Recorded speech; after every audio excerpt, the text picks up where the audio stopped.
Hello and welcome to Dario's Comic School, and today we'll take a look at David Finch. And the only two comics I have from David Finch are Cyberforce comics, but stay with me, this will be a very interesting episode because we'll go into the meat and potatoes about David Finch. And as you can see here, there's an interview in the back of this issue, and he quotes his influences as Alan Davis, Jim Lee, Mark Silvestri, and Adam Kubert, and you can see that in his drawings.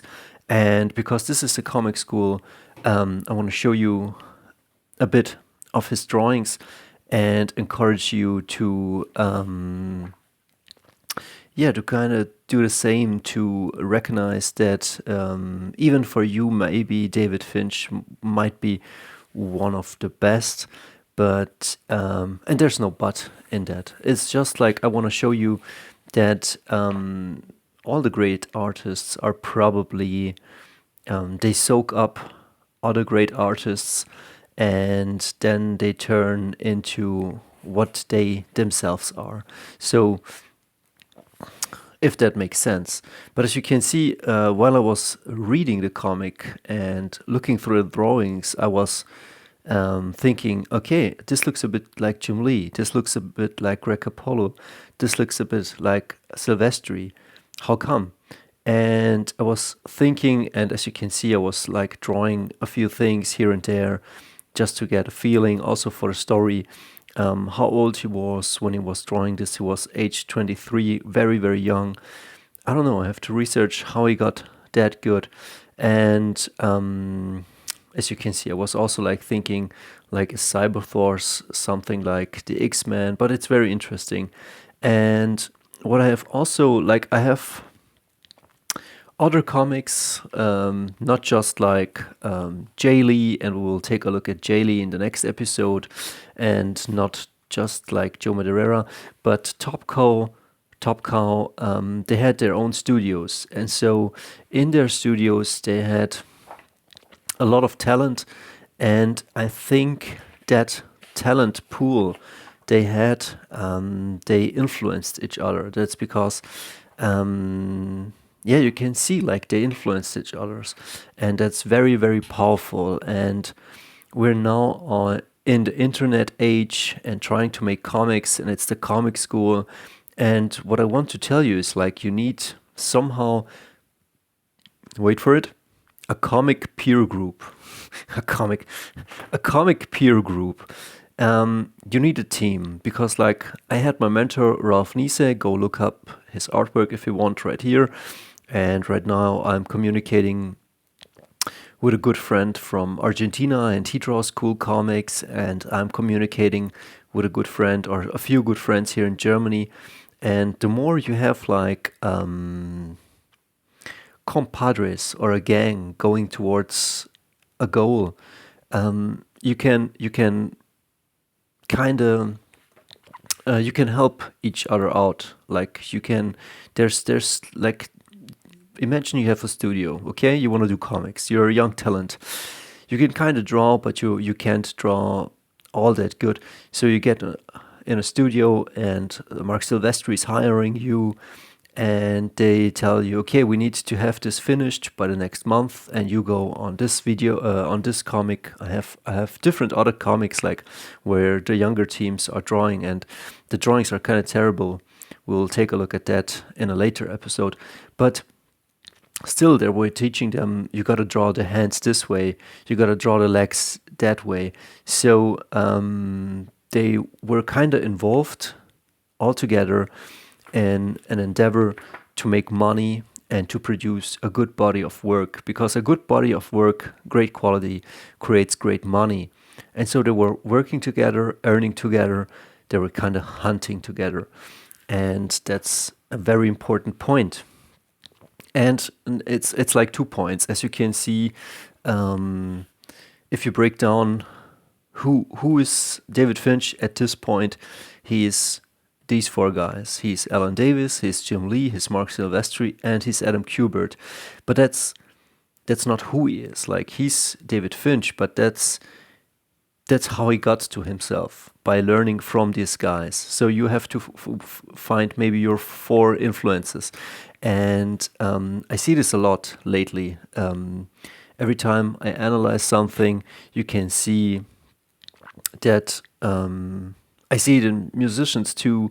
Let's say this is John Mayer, and then he has B.B. King, he has Eric Clapton, he has Jimi Hendrix, and Stevie Ray Vaughan.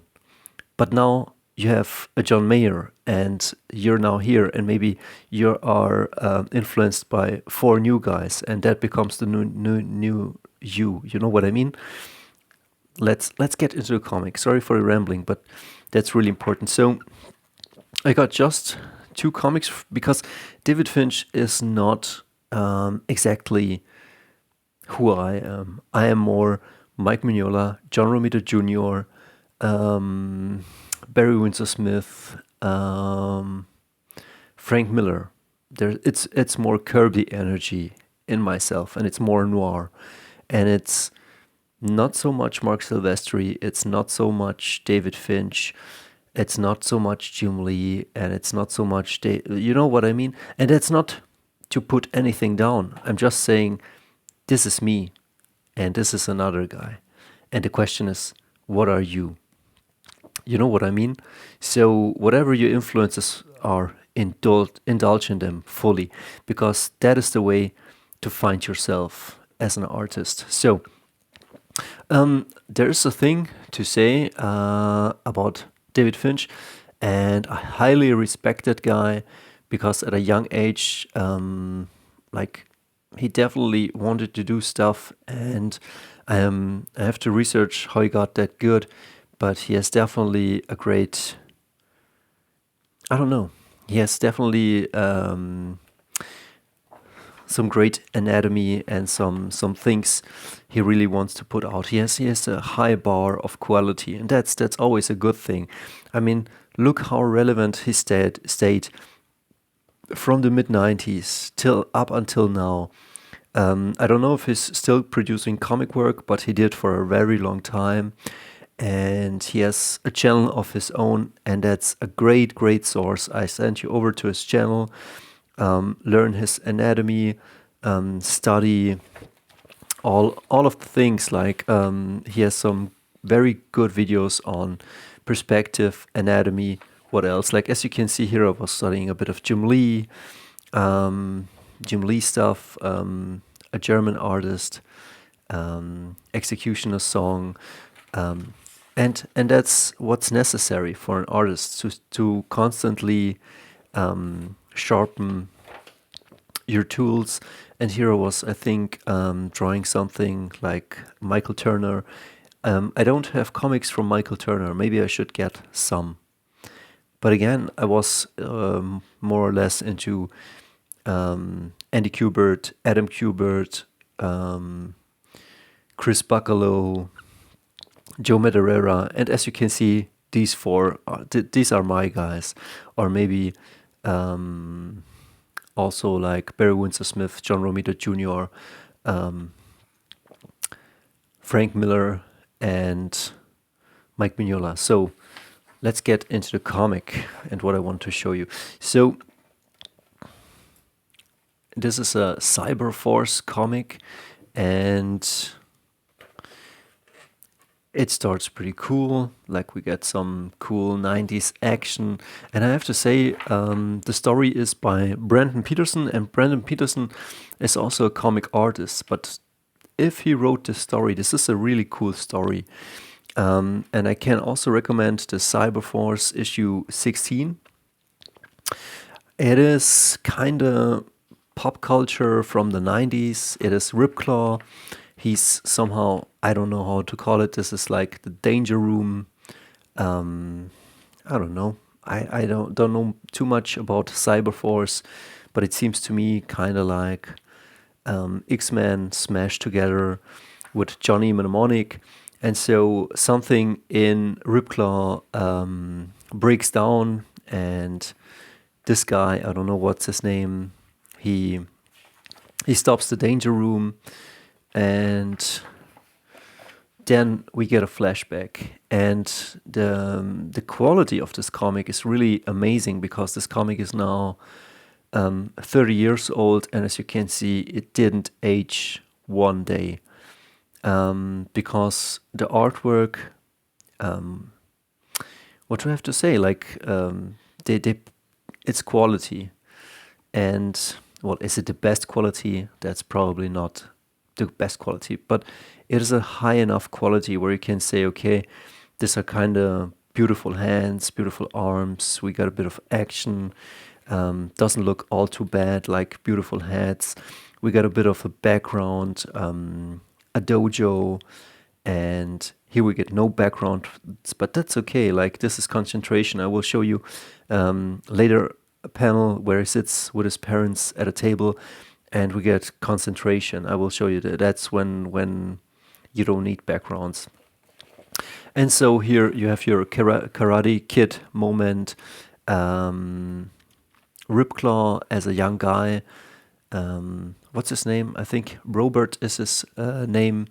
And at this point, his claws kind of develop, and he kicks this guy, and then he kind of claws this guy. He doesn't want to, but he just does it with pure instinct, as you can see here. Nothing too fancy, just a beautiful hand that punches a beautiful face. No backgrounds. A big face, no backgrounds. And then again, the dojo, and then the master, a silhouette in the foreground, and the hands. And it could be that while David Finch was drawing this, that somebody told him, oh, no, you don't need to draw that, just that's enough. Or I don't know, like the layouts, the breakdowns, how they did it, or if he got help by the team. Again, like Brandon Peterson, David Finch, Mark Silvestri, the Top Cow team. You don't know. These people are all working together, and I know that I'm discussing a lot of techniques and stuff I do with other artists, and I'm always asking, what pencil do you use? What ink do you use? What paper do you use? What scanners do you use? How do you do this? How do you do that? And that's a constant back and forth between a group of artists, and that's very important. Like, ask a lot, and yeah, maybe we have to cultivate. We don't have any more like studios. I think that has kind of vanished, but maybe now we are a group of online creators. Maybe this is what the new age brings. Okay, we're the fighting, we're the thing. And then he goes home. And this is a beautiful page where he just like walks home. Look at this. Like, I don't know, maybe David Finch looked at some other art, some other comics. Maybe he layered this himself. Maybe he got help with the layouts or with the drawings. I don't know. Like, I don't know. But it's just to assume, if you want to do this, if you want to create something like this, it's okay to look at other comics. It's okay to ask other creators. It's okay to not really to trace, that I wouldn't say, but if you want to create something like this, look at other comics and take what you need and leave what you don't need. And here, a beautiful scene where he engraved his name, Robert and Mike and his brother, in the tree, and later in the episode he returns home. Like, really beautifully written, this comic. Not that it's the best, but it's written in a beautiful way. It has I think it's a 24-page comic, and it's very 90s, but like, it's cool. We have the beginning.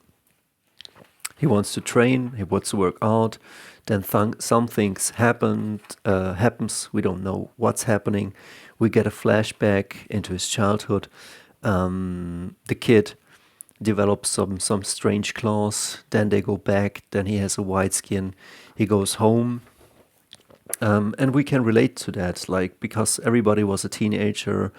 It's a strange time. He gets home, and as you can see, beautiful. He opens the door, just a basic arm, beautiful hands, perspective, his mom, his brother, his father, like beautiful things. Like David Finch doesn't skip any work. As you can see here, no backgrounds, and that's okay. But here he takes the time and he introduces the place. And as you can see on this page down here, when we get the final beat, it's just white. But then he goes home. He wants to tell his father what happened, but his father doesn't want to know anything. He's like a bad father, I would say, like because he says like, well, Dad, something strange happened. My fingernails grew and they became claws. And he says, well, I'm sure it's nothing to worry about. And something like that. Like his father shuts him down. He doesn't want to know anything, which, as a male, is very weak to have to kind of fear or to not discuss things with his son, like classical bad stuff. And then his son says, yeah, why can't we talk openly about this? Why is it always so mysterious? And then his father says, go, that's it, damn it, I've heard all of it. Go to your room, Robert. And then he goes to his room and he starts researching stuff, and he finds out that his family, his last name was Bearclaw. And look at this color page. This is like very, very cinema movie. You got kind of 2 or 3 colors, very moody, teal orange kinda stuff. And that's very important, that the visual language, not every comic is equal or created the same way, and you have to see what fits your needs. But like this looks like cinema or a movie, and it's definitely like 16:9. As you can see, the panels. This is cinema, and it's comics and it's cinema and it's visual storytelling, and it's everything is very dramatic. And look also at the beats, like also at the storytelling beats, because like you have here Ripclaw, he wants to exercise. Page 1. Page 2, he exercises and somebody else is watching. You got your action showpiece. Number 3, something happens, he shuts down. Number 4, a flashback to his past. He's punching and training.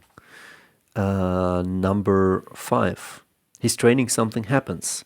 Then he goes home. We're introduced to his family. We're introduced to his prick father. Then we're introduced, or we kind of find out about his past. Can you see the beats? Then we jump again to the present, and something's going wrong. We don't know. We're finding out. And the story goes like this. Every page is kind of moves the story further. Like I will keep you up to date. So, nonetheless, the drawings are also very beautiful. That's a thing that David Finch really, I don't know how long it takes, but I don't think that this is a mistake. I don't know if it was Frank Frazetta or who it was, but we're always in this world in a rush. And when you rush music or art or your life, nothing of quality can come out of it. I know sometimes issues are very pressing, but look at this. Like David Finch studied his anatomy. He took his time. He developed the skills he needed to succeed. And then he took those skills and he applied them. And definitely like the colorist and the inker, they are doing their work too. But just like the mindset, it was a farmer mindset. They wanted not just something right now. He wanted to grow to put a seed into the earth and to let it grow.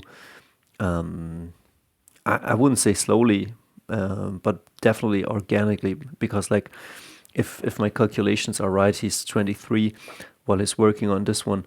But and then as you can see, like on this page, he puts in a lot, like very dramatic. The next page he goes a bit softer, because you can't really tell what's this, or he just comes off the bus. And but definitely there's some base, like beautiful pants. This is where you can see like the David Finch pants, and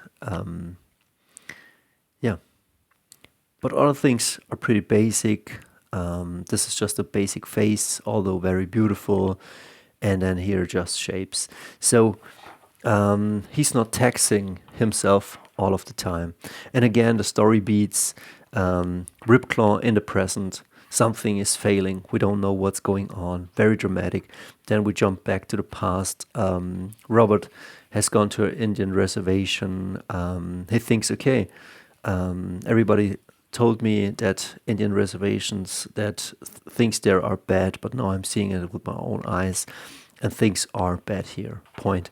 And then he gets assaulted by some kids there. They have a punching. They punch. They fight. Then some sage, ancient Native American shows up and saves him. As you can see here, also pretty basic silhouettes, and this is a beautiful panel with this guy, and here beautiful muscles and the teenagers. But then he keeps it pretty basic just to further the story. And he says, his face, his skin, the legend. And then something has returned. And again, every page is a beautiful story beat. Learn from that. So in the old shamans, Winnebago, we wake up. And reading this, like the story and seeing the art, it's like really, really fun. It is a great story. It holds up very well. And what do I say? Like the visual style and the writing style, you can learn a lot from this. Like you see the outside, how they talk. It's not the best writing in the world, but it's good enough to be very entertaining. And as you can see, beautiful backgrounds, beautiful face. Well, it's beautiful enough. And then they talk. And here, this scene is very beautiful too, because like they talk a lot. Now it's very talky. And the shaman is kind of talking about, like, this is very beautiful. Don't you think you will find... I lived here all my life, and I think I would have remember you, huh? You stand out a little, no? There is a sickness here, Robert, the same sickness that causes our young people to act like animals. We have lost our roots. Why do you seek your roots, young man? And it's beautiful because like he's cutting down root vegetables, and then Robert wants to know about his heritage, and the shaman tells him that there's a possibility to find out. So he gives him a procedure where he's under a lot of pain, and the animals of these native people speak then to him. This is kind of cliche, but it's also kind of beautiful, because sometimes our world is so technical and alienated, and you kind of want something from the past to come again and possess you, so that everything makes sense again, so that you feel that wild things. And I think it's really beautiful told. I resonated with it, and I'm kind of on the same page, because I think we have lost as people our roots, and it's causing a lot of bad stuff. But more on that in another episode. So Robert turns something in his genes activate, beautiful hand, beautiful how he rips those things out. Again, go learn your anatomy lessons, but do not just learn your anatomy. I think you gotta apply it also in your sequential art, and somebody has to write it. Maybe you have to write it or somebody else, and then you have to like kind of train yourself to become a storyteller, because every comic artist I review at its core is a storyteller, and he doesn't just create or produce pretty pictures. I mean, David Finch definitely does produce the pretty pictures, but these pictures, I would say, not just serve the story, but serve the story. And so the artist is kind of speaking, bringing the story alive. And so Robert is now a different being. He's kind of grown, he's kind of activated. Some ancient feelings and memories are now here. And the shaman tells him of the injustice that the native people have suffered, and they have asked their ancient spirits for help, and he's the answer, but he's like 100 years too late. And so beautiful panel, all in black, like the mood, the tone is just beautiful, and it takes its time. But as you can see, it's like one side, on one page this happens, and then on the next page this happens, and then on this page this happens. But it's like 5 minutes of a movie, or like 2 or 3 minutes, where you get the information you need, but really beautifully told. Like the tone here is just incredible, and it moves the plot forward pretty fast, but also not lightning fast. It takes its time. And so he then goes and finishes off the ritual, and he becomes then Ripclaw, and he goes into the world to help the people. And then we jump again to the present, and Velocity is kind of, she's concerned about him. And here a pose of 3 buff dudes. And then this is beautiful, like this is really beautiful. We jump back to the past, and he stops here with his motorcycle, and this is a great panel. Look at this, beautifully. I don't know, maybe he took it from a movie, maybe this is from the Terminator, maybe he himself came up with this, but beautiful panel. And then he enters a bar, and it's kind of like racist people, and they have done some bad things to the Native Americans. And so Ripclaw comes in and is the sheriff this time, but these people don't want to have any of it, so he shows them his view of the law, and then he rips some of them apart, he punches them, and then he gets shot by a shotgun. And he says, this is Bart down in the circle bar. Sad, we got ourselves a live one here. And they kind of get Ripclaw, and then this is kind of like project or the Weapon X project. As you can see, beautiful drawings. Saber Data gets a hold of Ripclaw. He gets his implants. They take off his hands and give him even bigger claws, like pretty bad stuff they're doing, but it feels a bit like the Weapon X project, so not super, how do you say? Yeah, not brand new stuff, but really beautifully drawn. And again, like each picture is just like beautiful. Like I can tell you, like, and then somehow Ripclaw escapes, and they have put some chips in him, but his Native American spirit is kind of breaking down. There's these these chips, and his animal nature, his spirit nature kind of awakens him. Beautiful, beautiful panels. And then we wake up in the present day and he says, "Man, Dad." And somebody says, "No, not yet. We don't know what you had, but something in you broke down."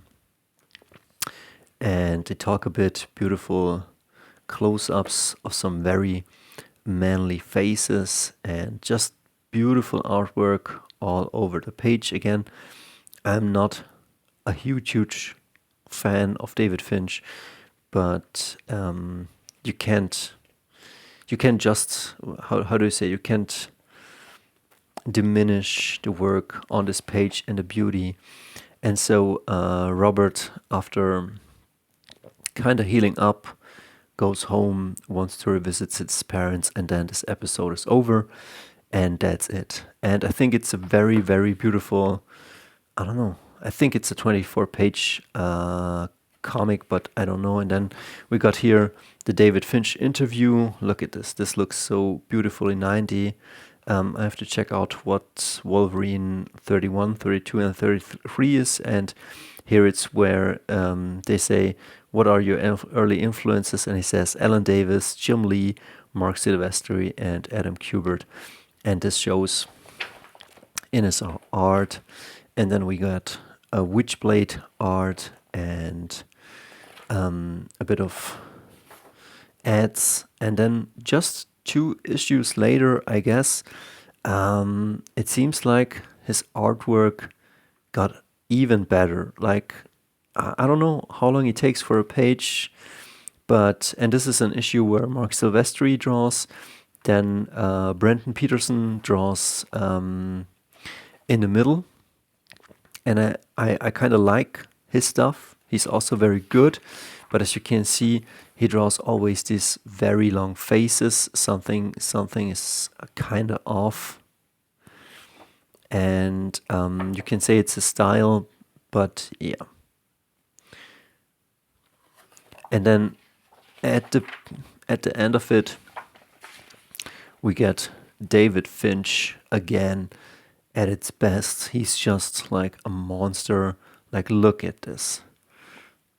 Like, sorry for this very long episode, but this is a guy, I mean, this is insane. I don't know how he does it, but this is his taste. He wants to work. He wants to make his work stand out and just deliver beautiful art. He doesn't take less than great. And I think that is a great indicator for a good and healthy and long career. I would say in comics, but in everything, I would say. And it just shows his work ethic and how he does stuff. So I hope you had fun. This is a longer video, but I would say if this is the comic school, yeah, my videos are not made just for clickbait. This is, I would say, kind of education, evergreen content. And so let's close this with a very manly chest. Yesterday was Monday. I had my chest and push day, and yeah, I'm kind of sore. And let me know if I should get myself a Michael Turner comic and review that too. We see us, and until the next video.